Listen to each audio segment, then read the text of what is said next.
Coco, how would you describe what Naomi did during the match and then after the match?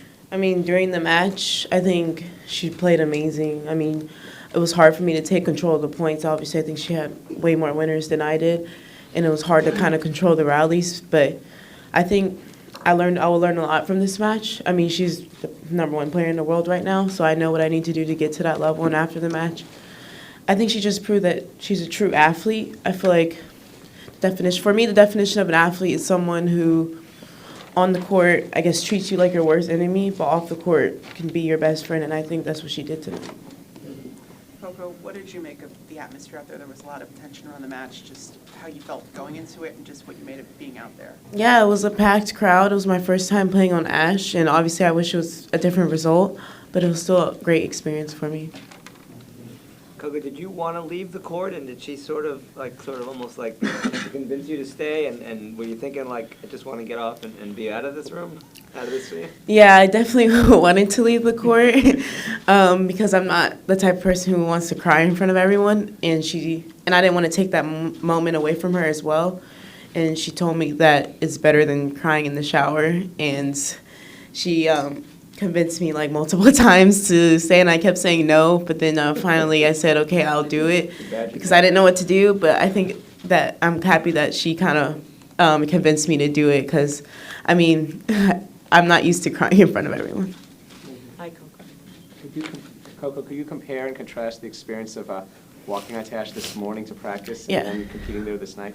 Definitely is different when the stadium's packed, but I'm glad I was able to kind of practice on it, because I never played or hit a ball on that court ever. So I thought it helped me for today's match. And I mean, next time I play her, I'm gonna try to come up with a different plan. Coco, wonderful job. Thank you. This whole last week, and you inspired a lot of people. Do you make any kind of comparison to the tears that Naomi cried last year on what should have been the greatest night of her career, and to the tears that you exhibited tonight, and how she treated you in the midst of that? For me, I can't really compare, just because it was her winning a slam, and I was kind of, and this is the third round, so I can't really compare. I have a long ways to go before I can, but I think that she really showed sportsmanship that tonight, and like, I mean, I wasn't expecting it, and I'm glad that I was able to experience that moment, and I'm glad the crowd was kind of helping me and her. And then I saw in her interview, she was crying and she won, and I was crying, everybody was crying, so I didn't know. And I didn't know why she was crying. I was like, you won the match. So I don't know, everybody was crying, but I think it was a good moment for both of us. Just, have you been able to think about what the future holds for you here, and how this moment kind of might help you get to where you want to be? Yeah, I think long term I learned a lot from this couple weeks, and I mean the tournament's not even done for me yet. I have doubles tomorrow, so I guess right now the future is tomorrow. But long term, I guess I don't know what will be next. I'm still kind of working on scheduling, but I just know that I'm going to use what I've learned today and just the past 2 matches in my next couple tournaments. Obviously, you had a fabulous career in the juniors, but I don't know what it was. A couple of months or so ago, you got that call that you were getting a wild card. Can you try and put this run into a little bit of perspective? Yeah, I feel like a year a lot can happen in a year. Last year, I was preparing for juniors, and I think I lost in the quarterfinals last year.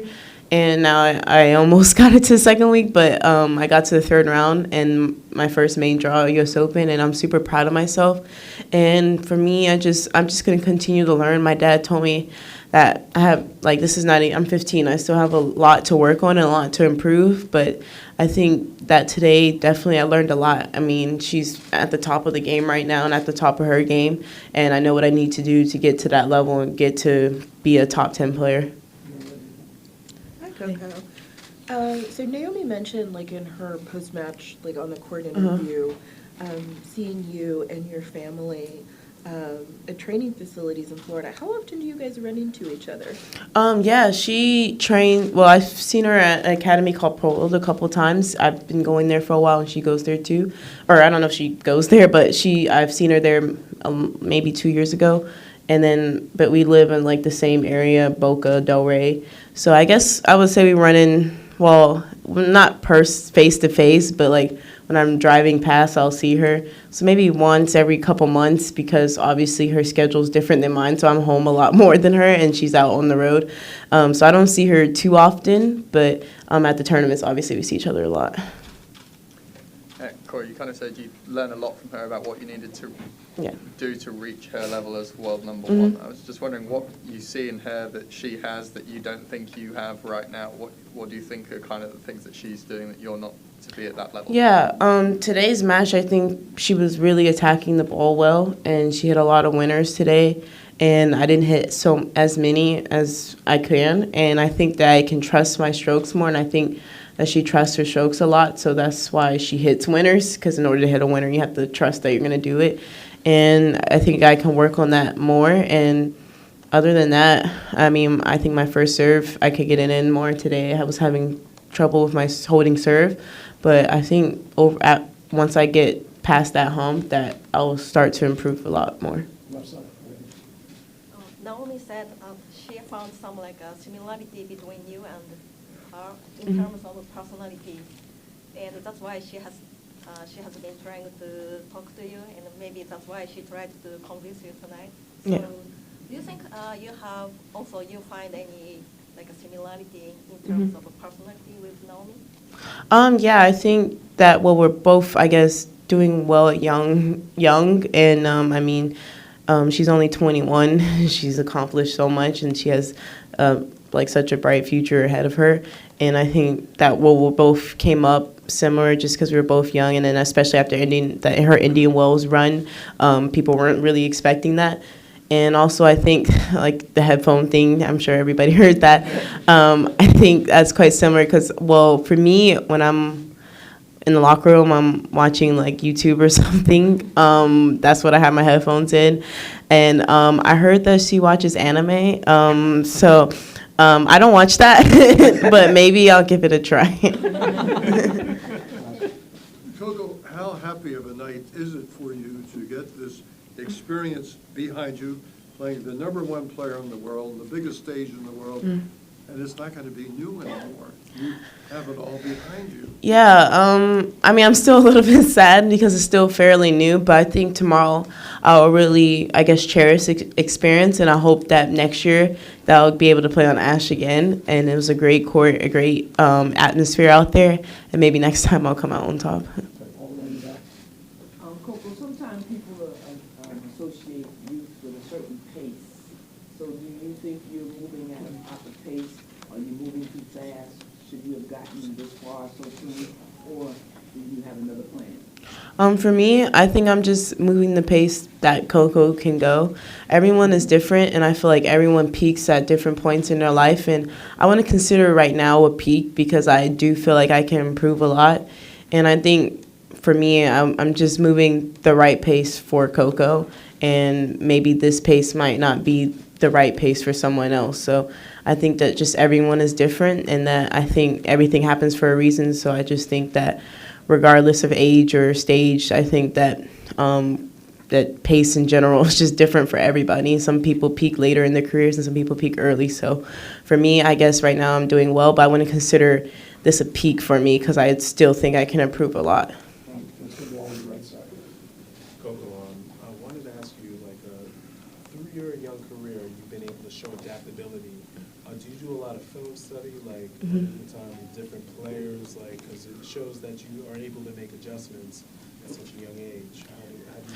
How do you Well, I watch a lot of players play. Necessarily before my match, I don't do too much film. I watch a little, but mostly my dad takes care of that, and he tells me what to do. But he doesn't overfeed into tendencies of other players because you kind of have to adjust in the match because, 90% of the time, at least for me, the game plan doesn't always work, and you have to adjust, or it might work, but not work maybe just for a set, and you have to adjust. So I think for me, I just kind of go with the flow out there on the court, and I kind of notice things, and then I try to, when I notice it, try to change it as quick as possible. Coco, from your Wimbledon run through now, what are you most proud of? I think, probably the way that I've been handling it all.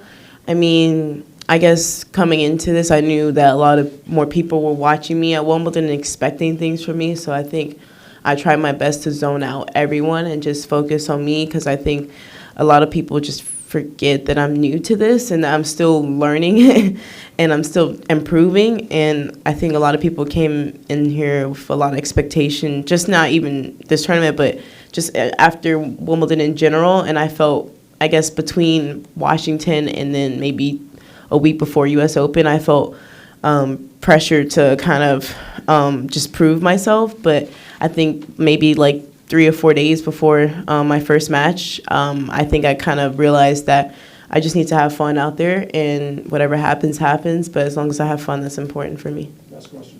The tears you expressed were so genuine, and people so admire that. Was that because you lost, or just the experience of having been in Ash and this whole summer? I think it was a mix of both. I mean, obviously I was disappointed that I lost, but it was a lot going on, and I was really trying to get off the court because I don't like crying in front of people.